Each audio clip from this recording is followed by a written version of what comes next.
The will reading should have been a formality, a neat stack of papers, a somber lawyer, the same pale tea my aunt always served in cups that looked like they belonged to someone more delicate.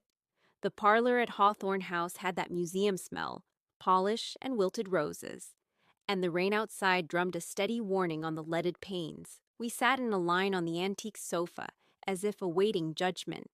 My father's jaw worked like he was chewing on a thought. My aunt smoothed the same inch of skirt for the 50th time. My cousins, Archer and Lily, had their phones face down in a performative act of respect. The lawyer, Mr. Dalton, with his careful spectacles and careful voice, set a wooden box on the table with the same gravity people use when placing folded flags. This, he said, was left expressly and exclusively to Miss Evelyn Hart. My name sounded loud in that room. Archer glanced at me, amused and already bored. Lily raised her eyebrows as if the universe had chosen an odd moment for comedy. Aunt Frances shot me the brittle smile that said be gracious while her eyes said be invisible. My father didn't look at me at all. The box was plain cherry wood, sanded smooth around the edges, lid hinged with brass, gone the color of old coins. It was not ornate. It was not heavy. It was the kind of thing you keep for no reason, except it has held other hands for a long time. On the lid, etched by a careful blade, M.W., my grandmother's initials. Mr. Dalton cleared his throat. Mrs. Margaret Whitmore, Hart, specified the box be opened by Miss Hart only, and not in the presence of others. She left no further stipulations beyond that. His tone faltered a fraction on the last word, as though he had wanted one more sentence to set over us like a lid, and discovered there wasn't one. Archer made a sound, a small laugh that didn't commit to anything. The favorite gets a jewelry box. Touching. I placed both palms on the lid, felt the smoothness, the places where fingers had polished it slick. The hinges squeaked a protest when I lifted it, like a throat clearing after a long silence. Inside lay a bundle of envelopes tied with twine, their paper yellowed to the color of tea, each addressed in my grandmother's steady hand, for Evelyn. Beneath them, a black fountain pen, its nib dull with disuse, and a small brass key taped to a card that read Garden in looped script. I set the lid down. No jewels, no deeds, paper and a key. Whatever air there had been in the room shifted, thinned. Miss Hart, Mr. Dalton said gently, perhaps you'd prefer a private room. I'm fine. My voice sounded too even, like I had borrowed it from someone good at lying. I retied the twine and closed the box, the weight of it strangely significant in my lap. The rest of the will unfurled as expected. The house, Hawthorne, with its gables and gossip, would pass to my aunt, who had lived in it longest and knew how to make a parlor look like contrition. The coastal land would go to Archer and Lily with various trust contingencies that made my father sit up and ask a question about taxes that no one answered to his satisfaction, donations to the church, a scholarship fund in my grandfather's name, public, polished gestures. Grief behaved politely. That was our family way. You folded it under napkins and served it with lemon. When it was over, people moved in the choreographed shuffle of the relieved. There were hugs, brief and perfumed, and a few murmured she would have wanted. I carried the box upstairs, past the ancestral portraits that never quite looked you in the eye, to the room that had been mine in summers, with the window that caught the courtyard magnolia, just so. The rain had eased to a whisper. The house clicked and settled around me. I set the box on the desk. My hand shook and then stilled. I untied the twine and slid the first envelope free. The paper peeled open with a sound like old skin. Charleston County Asylum, June 3rd, 1964. My dearest Evelyn, if you are reading this, you have outlived my silence. I hope you have outlived the fear that built it. They called this place a hospital. They called my distress a woman's condition. They called their signatures an act of mercy. They called me insane. I am not. Your grandfather and your uncle came into my room at Hawthorne on a Tuesday afternoon with a doctor whose name I have refused to learn. They told me I had been excitable. They told me I was worrying myself ill. They told me it was for my rest. The night before, I had found a ledger in your grandfather's office. Not the one auditors see, the other kind. It smelled like ink and guilt. You may think I exaggerate. Paper can carry both. I set my hand on it and felt my life shift under my feet. They took me the next day. I stopped to breathe. The room had gone quieter than rooms tend to go unless they are waiting for you to make a mistake. My grandmother's handwriting was neat, confident, the kind that belonged to a woman who had written invitations and condolence notes and grocery lists, and her own name at the bottom of more documents than anyone noticed. The voice on the page did not match the soft hush of the woman who had taught me to peel peaches in the summer without tearing the fruit. It was sharper. It was truer. I read on. They said I wandered the halls at night. I did. Not because I was confused, but because the house sings differently after midnight. And I thought if I learned the song well enough, it would tell me where the money had gone. You must understand, I was never much for money. I liked good linen and the smell of new books. I liked the lemon oil Hattie used on the banister.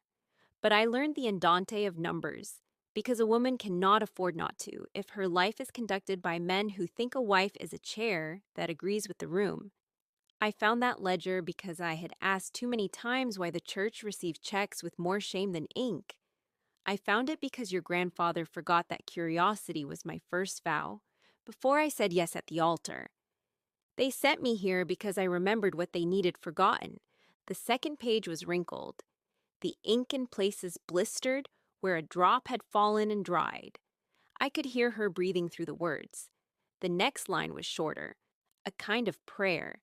If you are like me, you will feel the instinct to forgive them before you finish the sentence that names the harm. Wait. Give your forgiveness somewhere it will grow. The heater clicked. Outside, the courtyard magnolia let one blossom fall, landing with a muffled thump I felt in the soles of my feet. I set the letter down carefully, as if it could bruise, and reached for the second envelope. The flap had been sealed with wax once, and then resealed with glue. It opened reluctantly, yielding its shape like it had held on longer than anyone wanted. Charleston County Asylum, October 14th, 1966. Evelyn, time is a strange instrument here. It is all ticking, and no hour hand. Days are counted by the sound of the tea cart, then the medicine cart, then the footsteps that do not belong to anyone I loved. I am not mad.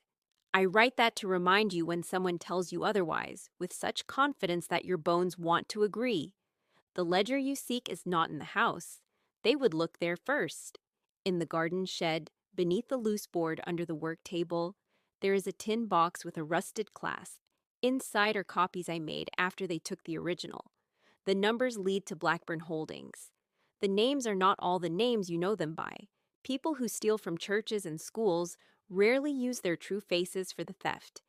If you go there, go in daylight. Take no one. Wear boots you can throw away. If you love me, do not come here. I am not the kind of ghost who wants to be fed. I am the kind that wants the door opened. The brass key on the card with garden burned cool against my palm. I wanted to go immediately. I wanted to sprint down the servants' stairs, out through the courtyard, across the wet flagstones, and tear the shed apart with my hands. Instead, I folded the letter and tucked it into the pocket of my sweater, slid the key in after it, and made myself sit for a full count of 60, breathing to the rhythm my grandmother had taught me years ago when thunder shook the windows and fear shook my ribs. In for 4, hold 2, out for 4, hold 2. On 61, I stood. The house made the small, protesting noises old houses make when you move through them like you mean to change something. The back hallway had narrowed since I was 10, or I had grown into a body that knew how to feel its edges.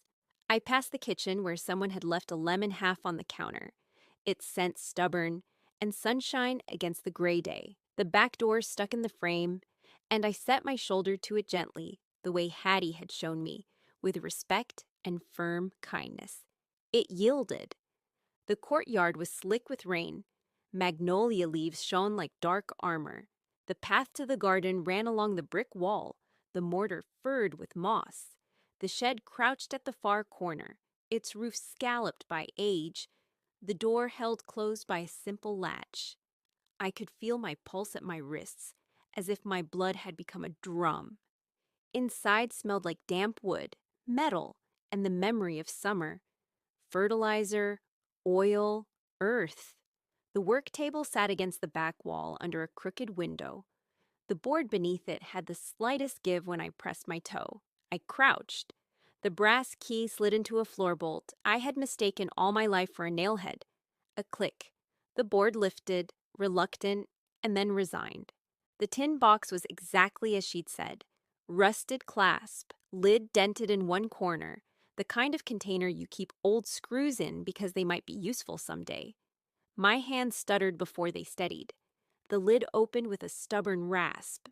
Inside, paper. Not the yellow of the letters, but the mottled manila of copies made on a machine that had tasted too much heat. The top sheet bore the Whitmore crest in gray, the good stationery, and a set of numbers that looked so lawful they might have passed as saints at a distance. Beneath, a list of names. Some I knew sideways. B.L. Holdings, Easton Church Community Grant Fund, Heart Educational Trust 2. Names that dress like generosity and behave like doors out of the country. On the third page, a signature I knew better than my own, my grandfather's. On the fourth, my uncle's, a flourish he practiced in margins. On the fifth, my mother's. The shed tilted under me. The ground did not move, but my understanding did. It slid, the way a ship does when it realizes the horizon is not where it belongs. My mother had held my braid while I vomited into a plastic bucket the night I had food poisoning in 8th grade. She had taught me how to braid, in fact, 3 strands, neat and equal. I had felt her breath warm on my scalp. Her name sat under a wire transfer to a shell charity that had sent exactly no books to exactly no children. Evelyn! The voice thunked against the shed walls and made the box in my lap leap. I twisted. My father stood in the doorway, rain spangling his shoulders where the eaves failed. He looked too large for the shed, a suit in a room built for coveralls. His eyes moved once over the table, the loose board, my hands. He lifted his chin as if that would keep what he saw from being true. "What are you doing?" His voice hid its panic, the way we hide the good china, behind closed doors, to be brought out only when pretending. "Reading," I said. My mouth had gone dry. I could have said breathing, and it would have felt as accurate. He stepped in. The shed shrank another inch. "Those are private papers." "They're copies," I said, "and they were hidden here by your mother, because the original went missing the night before she was committed." The word hung between us like a clothesline. Committed. He flinched. It was small. It was honest. "She was ill," he said. It came out too fast, the way children say I didn't with crumbs on their face. "She was inconvenient." I did not shout. The shed would not have held the echo. "She found the ledger." She asked why the church never received the money the paper promised. She asked why Blackburn Holdings appears like a shadow behind all our family's most generous acts. She asked why your father and your brother and your wife were moving money under names that sound like compassion and behave like floodwater. He stepped closer. A drop of rain fell from his hairline and disappeared into the line of his collar. His eyes were my eyes, older by years and decisions. "You do not understand what the time was," he said, "what business was, what it still is, a family." He stopped, groping for a word that would make the sentence move. "Makes arrangements." "An asylum is not an arrangement." His jaw flexed once, twice. "Your grandmother needed help." "She needed a witness." "I was a boy." "You were a son." I did what my father told me to do to keep our name from being dragged through mud by people who wanted what we had. It came out in a rush, like a cupboard door finally giving. He heard it, then seemed to hear himself hearing it. And the shame hit him like change in a pocket, small but loud. "You don't know what we were protecting." "The ledger suggests you were protecting money," I said. "The letter suggests you were protecting a lie." He stared down at the tin box as if it might grow teeth. This will destroy us. Then perhaps it deserves to. The words frightened me only after I said them. They stood between us like a new wall. He shook his head once, almost in wonder. You are your grandmother's child. He meant it as an accusation. It felt like a benediction. He took a breath, the kind that reorganizes a person. Close it, he said quietly. Put it back. We will talk to Dalton. We will manage. I slid the papers back into the box gently, as if I could tuck away the damage and not the evidence. The lid closed with a sound that would not stop ringing. I can't unknow this, I said. You can, he said softly. Our family has been very good at it. He leaned a palm on the work table, the wood creaking like a confession. You think exposing this will free you. It will make you a story they tell about an ungrateful girl who burned the house that fed her. He looked up at me. It will make you me. I don't think you burned the house, I said. I think you watched it catch fire and called the glow mercy. We held there, neither of us blinking. Then he stepped back, the path behind him dark and slick and waiting. Don't do anything without speaking to me. It was a command too tired to stand up. He left anyway. I stayed until the rain returned, soft and constant, as if the weather had decided to keep a promise the people hadn't. I lifted the board back into place. I slipped the key into my pocket. I carried the tin box under my coat like stolen heat and crossed the courtyard to the kitchen, where Hattie, older now, smaller, still precise, looked up from peeling potatoes and saw my face. Child, she said, in the voice that had fed me soup and truth, you look like someone who knows something she's not supposed to know. I do, I said, and I don't know where to put it. She nodded, set the knife down, wiped her hands on her apron as if she were preparing to touch something holy. Start where your grandmother would have started, she said. Write it down. Paper is what they fear when their mouths are good at pretty.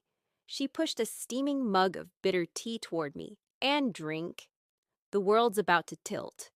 That night, back in the bedroom that still remembered the weight of a teenager's notebooks, I spread the letters and ledgers across the quilt my grandmother had stitched, the one with the magnolia pattern, the one I had spilled grape juice on once and wept over until she laughed and told me that stains were proof a thing had been loved. I read the first letter again, then the second, then the notations in the margins of the copies, where my grandmother's small annotations bloomed like stubborn flowers. Ask Pastor Green. Blackburn not equal to Blackburn Bank. Why Heart Trust 2 after I shuts. The house took on the hush of midnight. It had a different kind of quiet than any other hour, the kind that peeled away illusion and left the truth of wood and weight and the way air moves around both. I could feel my grandmother in it, not as a ghost, but as a choice. I reached for another envelope. The third, it was thinner. The paper was different, the cheap stock of institutional stationery. The date at the top was shaky, written by a hand that had learned to make its tremor part of its script. Charleston County Asylum, November 9th, 1968. My Evelyn, they do not keep clocks here that tell the time I need. The kind that says now is when it turns, but a person can build one in the chest if she listens long enough to the sound her own heart makes when the truth is near. If you confront them, they will deny. If you expose them, they will make you smaller to fit their story. If you try to forgive them before they ask for it, you will build yourself another room like this one and lock yourself in. So here is my wish, that you take the paper I have kept and the breath you have been given, and you do not make me a saint or a scapegoat, but a hinge. Open the door. I am not asking you to love me for being brave. I am asking you to be brave enough not to love their version of me. My eyes blurred. I pressed the letter flat with the heel of my hand like that might make the years behave. The last paragraph was shorter, the ink faint, as if the pen had been coaxed to continue when it wanted to quit. There is a fourth envelope I cannot keep here. I have sent it to Mr. Dalton to hold until my death. He will know when to give it. There are names I could not write anywhere but there. I have learned this. Silence is a cage with your family's wallpaper. It looks like home until the door closes. Do not live in it. I slept only because my body insisted. Dreams came like rooms with doors that wouldn't open, like voices behind them that forgot my name. When morning arrived, it did it abruptly, with sun that found a slit in the curtains and blade-lit the dust. Mr. Dalton knocked at 9 sharp. He stood in the doorway of my room like a man who remembered being young and eager not to be the cause of anyone's suffering. He held a narrow envelope sealed with wax. The sigil pressed into it was not our family crest. It was a small compass, needle steady. My grandmother had never worn a compass. She had been one. I was instructed, he said, to deliver this to you privately the day after the will was read. Mrs. Hart was explicit. He left it on the desk and withdrew, closing the door with an old-fashioned respect you do not see in people who live mostly in screens. I held the envelope for a full minute, the wax impress warming under my thumb. Then I broke it and read, Evelyn, Mr. Dalton is reliable, even when men with suits ask him to be otherwise. He will have given this to you because he knows promises that keep people small are not promises at all. Blackburn is not a bank. It is a mouth. Do not be distracted when Jacob, your uncle, calls it a partner. Partners do not swallow. The list below is not full. It is not neat. It is only the first 5 rows of a table so long I could not finish it before they took my pen away. But it is enough to begin. Ask Pastor Green why the Easton Church playground was never built. He will look at his hands before he answers. That is the human tell. Ask your mother why she smiled at you when you won the spelling bee and then told you not to mention it at dinner. She will say she forgot. She did not. She remembered what a girl's brightness does in a room built for men who like to be the sun. Ask your father what he was afraid of the most, losing the money or losing the story. He will give you the wrong answer first. Bring the ledgers. Bring this letter. Do not bring your apology. I am waiting where I have always been, between your ribs, where courage knocks when it has decided to move in. M. The page below her signature was a list of dates and account names that made my mouth taste like metal. The 5th line was underlined. Hart Educational Trust 2. Book Drive, 0 deliveries.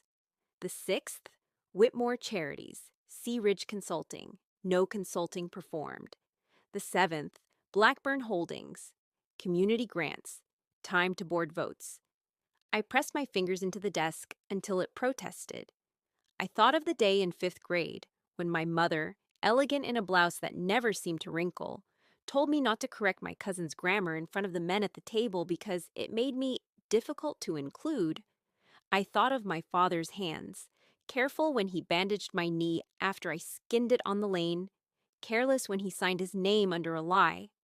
I thought of my grandmother's voice threading through the paper in my hands. The house hummed. Not loud, not ominous, just a low, old sound, like a creature remembering how to breathe. I tucked the letters back into the cherrywood box, stacked the ledgers underneath, slid the brass garden key into the little groove carved beneath the hinge where some past hand had decided keys should rest. I locked my door, even though no one had knocked in hours. I stood and said out loud to the room, because I needed to hear it in air as well as in my head. This is not about money. It sounded true. It sounded dangerous. It sounded like the beginning of a storm that might wash more than dirt from a house.